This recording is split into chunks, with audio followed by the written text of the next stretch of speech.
Hello everyone and welcome to my channel essence of coding. और आज हम लोग जो डिस्कस करेंगे that is types of memory and units of memory. जैसा कि आप लोगों को पता है, हमने लास्ट टाइम से चैप्टर 1 शुरू कर दिया था और आज हम लोग उसी का पार्ट 2 डिस्कस करने वाले हैं। अगर आपने इसका पार्ट 1 नहीं देखा है तो पहले आप उसको भी देख लीजिएगा, ताकि आप लोग भी रेगुलर जो हम लोग पॉइंट्स डिस्कस करेंगे वो आपको पता रहेगा। चैप्टर वाइज चैप्टर हम लोगों के जो सिलेबस हैं या टॉपिक्स हैं वो हम लोग कंप्लीट करते जाएंगे। तो आइए हम लोग इसी को स्टार्ट करते हैं। अच्छा, जैसा कि आप लोग जानते हैं कि मैंने आपको बताया था कि यूनिट 1 में ये सारे पॉइंट्स हैं बेसिकली, जो कि मल्टीपल चैप्टर्स के फॉर्म में आपको दिए गए हैं। पिछले वाले चैप्टर में हम लोगों ने बेसिक से लेकर के यहाँ तक सीपीयू तक इतना हम लोगों ने डिस्कस कर लिया था। और आज जो हम लोग पार्ट डिस्कस करेंगे that is two important thing. First is memory, जिसमें कि हम लोग ये डिस्कस करेंगे कितने तरह की मेमोरीज होती हैं। और दूसरा हम लोग जो डिस्कस करेंगे that is units of memory, यानी वो आपको मेमोरी में क्या क्या यूनिट्स मिली हुई हैं। तो चलिए आइए हम लोग इसी को स्टार्ट करते हैं। सबसे पहली चीज जो हम लोग मेमोरी की बात कर रहे हैं that is types of memory. Types of memory का मतलब क्या? पहली बात तो आपको मेमोरी का मतलब पता होना चाहिए। मेमोरी क्या होती है कि कोई भी स्टोरेज डिवाइस, यानी आपको इंफॉर्मेशन स्टोर करनी है। तो अगर आप कंप्यूटर में, सिस्टम में, कहीं पे भी जब इंफॉर्मेशन स्टोर करते हैं तो उसके लिए जो आपको डिवाइस मिली हुई है उस डिवाइस को आप लोग बोलेंगे मेमोरी डिवाइस। फाइन। तो that is actually the purpose of memory device is to store any information. आप कुछ भी स्टोर कर सकते हैं इंफॉर्मेशन को बेसिकली। फिर जब हम लोग इसके टाइप्स की बात करते हैं, आपको दो तरह की मेमोरी मिली हुई है। First is your primary memory and next is your secondary memory.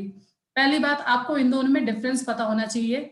आप लोग अलग अलग जगह पे अलग अलग डिफरेंसेस देखेंगे। जो मेजर डिफरेंस है वो ये है कि प्राइमरी मेमोरी, अगर सीपीयू को कोई भी डेटा चाहिए होता है तो सीपीयू हमेशा डायरेक्टली इंटरेक्ट करता है विद द प्राइमरी मेमोरी। वो प्राइमरी मेमोरी से ही डेटा लेगा और primary memory in turn secondary memory से इंफॉर्मेशन को ले रही होती है या फिर इंफॉर्मेशन को स्टोर कर रही होती है, समथिंग लाइक दिस। तो कभी भी आप देखेंगे, अगर आप एक्चुअल डिफरेंस देखेंगे तो ये क्या होता है कि सीपीयू को जब भी कोई भी डेटा चाहिए होगा वो डायरेक्टली प्राइमरी मेमोरी से ही लेता है, प्राइमरी मेमोरी को ही कॉन्टेक्ट करता है, जबकि प्राइमरी मेमोरी जो है वो फिर सेकेंडरी मेमोरी से इंफॉर्मेशन लेकर के सीपीयू को दे रही होती है। तो this is the most important difference between primary and secondary. उसके बाद में आप लोग बहुत सारे डिफरेंसेस देते हैं, कोई वॉलेटाइल है, कोई नॉन वॉलेटाइल है, कोई इंटरनल है, कोई एक्सटर्नल है, लेकिन कहीं ना कहीं यहाँ पे एक्सेप्शंस आ ही जाते हैं। इसीलिए जो मेन डिफरेंस है वो यही वाला था। अब हम लोग आज जो देखेंगे दैट इज कि प्राइमरी मेमोरी के जो भी कैरेक्टरिस्टिक्स हैं, सेकेंडरी मेमोरी के जो भी कैरेक्टरिस्टिक्स हैं। तो सबसे पहले हम लोग प्राइमरी मेमोरी को समझते हैं। देखिए, सबसे पहली चीज इसमें ये दे रखी है, it is an essential component of a computer system. Essential component बोल दिया। अब पहली बात, एसेंशियल कंपोनेंट क्यों बोला है इसको? क्योंकि जस्ट हमने अभी क्या देखा था कि अगर सीपीयू को कोई भी डेटा चाहिए तो वो हमेशा प्राइमरी मेमोरी से लेता है, देयरफॉर दिस इज एसेंशियल, है ना। अब सीपीयू प्राइमरी मेमोरी से क्यों डेटा लेता है? क्योंकि प्राइमरी मेमोरी जो होती है these are faster in speed. तो होता क्या है कि सीपीयू को प्राइमरी मेमोरी जो है फटाफट फटाफट डेटा देता जाता है, ताकि ओवरऑल जो सिस्टम की आपकी स्पीड है वो मेंटेन हो सके। फाइन। और जबकि सेकेंडरी मेमोरी जो होती है those are comparatively slower in speed as compare to that of primary memory. यानी प्राइमरी मेमोरी जो है वो थोड़ी फास्टर होती है। और क्योंकि सीपीयू डेटा हमेशा इसी से लेता है, इसीलिए हम इसको बोलते हैं दीज आर एसेंशियल कंपोनेंट। दूसरा, program and data loaded into primary memory before processing. यानी जब भी आपको कोई भी डेटा प्रोसेस करना है तो वो कभी भी डायरेक्टली सेकेंडरी मेमोरी से हो ही नहीं सकता। यानी अगर आपने कोई हार्ड डिस्क में कोई इंफॉर्मेशन रख रखी है, अगर आपको उसको चलाना है तो वो पहले से प्राइमरी मेमोरी में ही आएगा इंफॉर्मेशन, उसके बाद में ही आप उसको प्रोसेस कर पाएंगे या सीपीयू इंटरेक्ट कर पाएगा। सेकेंडरी मेमोरी में पड़े पड़े कोई भी आपकी इंफॉर्मेशन डायरेक्टली प्रोसेस नहीं हो सकती है। तो इसीलिए यहाँ पे देखिए दो टर्म लिख रखे हैं, पहला लिख रखा है आपका प्रोग्राम और दूसरा लिख रखा है डेटा। यानी प्रोग्राम और डेटा दोनों को ही अगर प्रोसेस करवाना होता है तो हम पहले उनको लोड करते हैं प्राइमरी मेमोरी के अंदर। फिर जो चीज मैंने आपको बार बार बताई थी that is CPU interact directly with the primary memory to perform read and write operation. यानी सीपीयू को अगर कभी भी read and write operation perform करना होता है तो वो डायरेक्टली प्राइमरी मेमोरी से ही इंटरेक्ट करता है। अब हम बात करते हैं इसके टाइप्स की। तो मेनली यहाँ पे दो तरह की प्राइमरी मेमोरी होती है, random access memory and read only memory. क्योंकि आपके बुक में एक और नाम दे रखा है दैट इज कैश मेमोरी, क्योंकि उसमें अच्छा खासा एक्सप्लेन कर रखा है, इसलिए मैंने इस टॉपिक को भी इसी के अंदर प्राइमरी मेमोरी में ही कवर कर लिया। एक्चुअली जैसे हम लोग रैम बोलते हैं तो प्राइमरी मेमोरी कैश मेमोरी जो होती है वो भी अपनी तरफ से एक प्राइमरी मेमोरी ही है। ठीक है। तो होता क्या है कि जैसे कि मैंने अभी आपको बताया था, सीपीयू को अगर कोई डेटा चाहिए होता है तो प्राइमरी मेमोरी से लेता है। प्राइमरी मेमोरी में आपका रैम भी आ सकता है, आपकी कैश मेमोरी भी आ सकती है, ठीक है।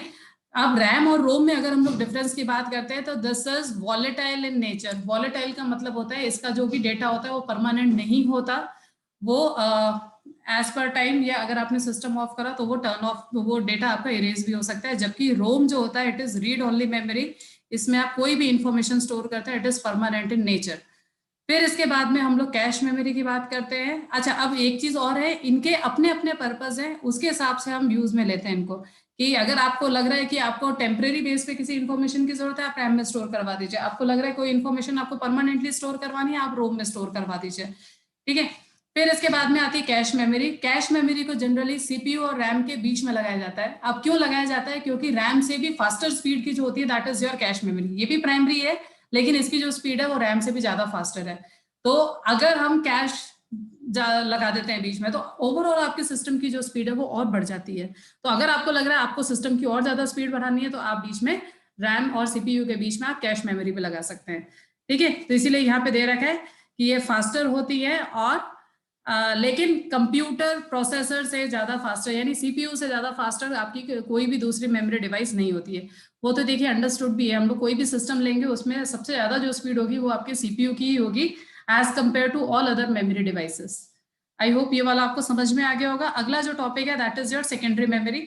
सेकेंडरी मेमोरी को हम लोग यूज ही क्यों ले रहे होते हैं? अगर मेरे को कोई भी इंफॉर्मेशन परमानेंटली स्टोर करनी होगी तो, यानी और प्लस इनकी जो कैपेसिटी होती है वो ज्यादा होती है। जैसे आजकल आप देखते होंगे रैम अगर हम लोग यूज में ले भी रहे हैं तो 64 GB की रैम ले ली, या 126 GB की रैम ले ली, उससे ज्यादा हम ले ही नहीं रहे होते ना। जैसे और इन जनरल आपके कंप्यूटर्स में देखा जाए तो 12 GB तक की रैम भी आप लोग सफिशिएंट मान करके चल लेते हैं।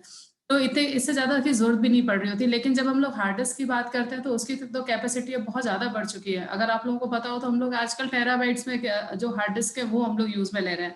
तो उसकी जो कैपेसिटी होती है, स्टोरेज कैपेसिटी होती है, वो बहुत ज्यादा होती है as compare to that of your RAM and other storage devices. फिर दूसरा it is non volatile. Non volatile का मतलब ये हो गया अगर आपने अपना कंप्यूटर ऑफ भी कर दिया तो आपका जो इन्फॉर्मेशन है वो एज इट इज पड़ा रहेगा।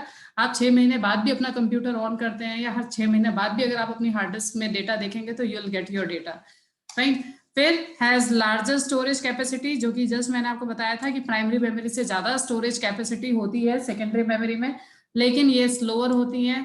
हम इनको क्यों यूज में लेते हैं? क्योंकि ये चीपर होती है, ये सस्ती पड़ जाती है। हम अब हर कोई लाख 2 लाख 3 लाख का कंप्यूटर नहीं लेने वाला ना, तो हर कोई अपनी रिक्वायरमेंट के हिसाब से कंप्यूटर लेते हैं। तो आपको अल्टीमेटली जब आप कंप्यूटर खरीदते हैं तो आपको जो कॉस्ट पड़ रही होती है वो डिपेंड करता है कि आपने कितने जीबी की रैम ली है, कितने जीबी का हार्ड डिस्क लिया है, आपका कंप्यूटर प्रोसेसर कौन सा है। तो इन सब चीजों को मिला करके अल्टीमेटली सिस्टम का जो रेट हो रहा होता है या प्राइस हो रही होती है वो कैलकुलेट करी जाती है। तो वही चीज यहाँ पे भी है कि सेकेंडरी मेमोरीज को इसीलिए ज्यादातर यूज में लिया जाता है क्योंकि वो चीपर होती हैं एज सच। एंड सबसे इंपॉर्टेंट बात, it can not be access directly by CPU. तो यानी अगर सीपीयू को कोई डेटा चाहिए वो डायरेक्टली कभी भी सेकेंडरी मेमोरी से नहीं ले सकता। Ultimately it is going to take from the primary memory only. I hope ये भी आपको क्लियर हो गया होगा। अब अगला जो नेक्स्ट टॉपिक है that is memory units. Again ये इंपॉर्टेंट है यहाँ पे। अच्छा, पहले वाले जो 2 टॉपिक थे उसमें आपका एक क्वेश्चन बन जाता है differentiate between primary memory and secondary memory. ये आपके कई बार 2 मार्क्स का क्वेश्चन बन सकता है। दूसरा, आपसे 1 मार्क्स का क्वेश्चन ये पूछा जाता है what are the main types of memory, तो तब आप primary memory and secondary memory लिख सकते हैं। अब यहाँ पे भी आपका 1 मार्क्स का क्वेश्चन बनता है। पहले हम लोग मेमोरी यूनिट्स को समझते हैं। देखिए क्या होता है कि आप जब मेमोरी की बात करते हैं इनकी भी यूनिट्स हैं। जैसे जब हम लोग कुछ खरीदने जाते हैं, कोई सॉलिड आइटम होता है तो उसकी अलग यूनिट्स होती है, ग्राम, किलोग्राम। ऐसे ही लिक्विड आइटम होता है तो उसकी अलग यूनिट्स होती है, डिस्टेंस होता है उसकी अलग यूनिट होती है। इसी तरह से मेमोरी की अलग यूनिट्स होती हैं। तो अगर हम लोग मेमोरी की यूनिट्स की बात करें तो सबसे पहला जो स्मॉलेस्ट यूनिट होता है दैट इज योर बिट। सबसे छोटी होती है दैट इज बिट्स। बिट्स का मतलब होता है, अच्छा सबसे पहली चीज, this is smallest physical memory available. Physically आपको इससे छोटी कोई मेमोरी नहीं मिल सकती। 1 बिट का मतलब होता है या तो 0 या फिर 1। फिर इसके बाद में आता है आपका बाइट। अगर हम बाइट की भी बात करें तो बाइट का मतलब क्या होता है कि 1 बाइट जो होता है that is equal to your 8 bits. यानी अगर आप कुछ भी 8 बिट की या 8081 या 00110011 ऐसे करके कोई भी 8 बिट्स को अगर आप कंबाइंड करके लिखते हैं, it will be called as 1 byte of information. Byte के लिए हम लोग बोलते हैं this is smallest logically memory available. यानी आपको जब एज अ प्रोग्रामर जब भी आप मेमोरी की रिक्वेस्ट भेजेंगे कंप्यूटर में, आप बिट्स के फॉर्म में कभी रिक्वेस्ट नहीं भेज सकते, आपको बाइट्स में बताना पड़ेगा। यानी आप ये नहीं बोल सकते, मतलब कि जब आप कोई प्रोग्राम बनाएंगे कि मेरे को 4 बिट की मेमोरी चाहिए, मेरे को 3 बिट की मेमोरी चाहिए, नहीं। आपके लिए जो स्मॉलेस्ट मेमोरी अवेलेबल होगी that will be in the form of bytes. यानी जब आपके प्रोग्राम बनेंगे तो आप ये बोलेंगे कि मेरे को 1 बाइट की मेमोरी चाहिए, मुझे 2 बाइट की मेमोरी चाहिए, मुझे 4 बाइट की मेमोरी चाहिए, इस तरह से। फिर बाइट के बाद में ये पूरा का पूरा आपके पास में एक टेबल बना हुआ है जो कि आपको एज इट इज याद भी करना होगा। जैसे सबसे पहले आता है आप लोगों का किलोबाइट। किलोबाइट का मतलब क्या हो गया, 1 KB 1024 बाइट्स के बराबर। फिर ऐसे ही आपका अगला आता है megabyte, 1 MB is equal to 1024 KB, यानी किलोबाइट्स के बराबर। तो यहाँ पे आपको एक चीज और ध्यान रखनी है कि एक कैरेक्टर जो भी हम लोग लिखते हैं, जैसे मान लो मैंने ABCD लिखा, 1 2 3 4 लिखा, ये सब 1 बाइट की इंफॉर्मेशन होती है कंप्यूटर के अंदर, है ना। हम जो भी चीज टाइप कर सकते हैं वो सारी की सारी जो इन्फॉर्मेशन होती है वो हमारी 1 बाइट की इंफॉर्मेशन होती है। तो जब मैं आपको इसलिए बता रही हूँ ताकि आप इसको कोरिलेट कर सकें इन यूनिट से। यानी जैसे ही आपने 1 किलोबाइट की इंफॉर्मेशन बोली, 1 किलोबाइट का मतलब है आप 1024 कैरेक्टर्स भी इसको समझ सकते हैं। ऐसे ही 1 मेगाबाइट की आपने बात करी तो 1024 किलोबाइट्स हैं फिर वो यहाँ पे, है ना। ऐसे ही 1 GB जो है 1024 MB है। ये आपको ये सीक्वेंस अगर आप लोग याद कर लेते ना, ये वाले सीक्वेंस, तो आपको ये इनके ये कन्वर्जन इजीली आ जाएंगे। इन कन्वर्जन में बेसिकली होता क्या है कि आपका जो भी प्रीडेसेसर यूनिट था उसका ही 1024 आपको लगाना है। यानी जैसे जीबी है तो 1024 जीबी करेंगे तो टेराबाइट मिल जाएगा, फिर 1024 टेराबाइट करेंगे तो पेटाबाइट मिल जाएगा, 1024 पेटाबाइट करेंगे तो एक्साबाइट मिल जाएगा, 1024 एक्साबाइट करेंगे तो जेटाबाइट मिल जाएगा, 1024 जेटाबाइट करेंगे तो आपको योटाबाइट मिल जाएगा।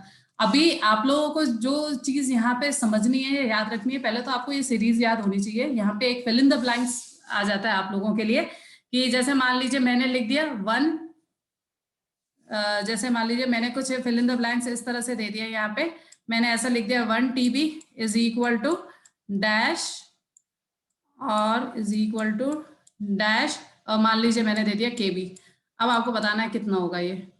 तो अब अगर आपको इसको बताना है तो ये क्या होगा, 1024 इतना तो GB हुआ, फिर मल्टीप्लाई बाय 1024 करेंगे तो वो उतना MB होगा, फिर मल्टीप्लाई बाय 1024 करेंगे तो जाकर के वो इतना KB होगा।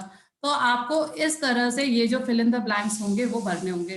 तो ये जनरली आपका 1 मार्क्स का क्वेश्चन बन जाता है from this particular topic that is memory units. I hope आपको ये वाला टॉपिक समझ में आ गया होगा।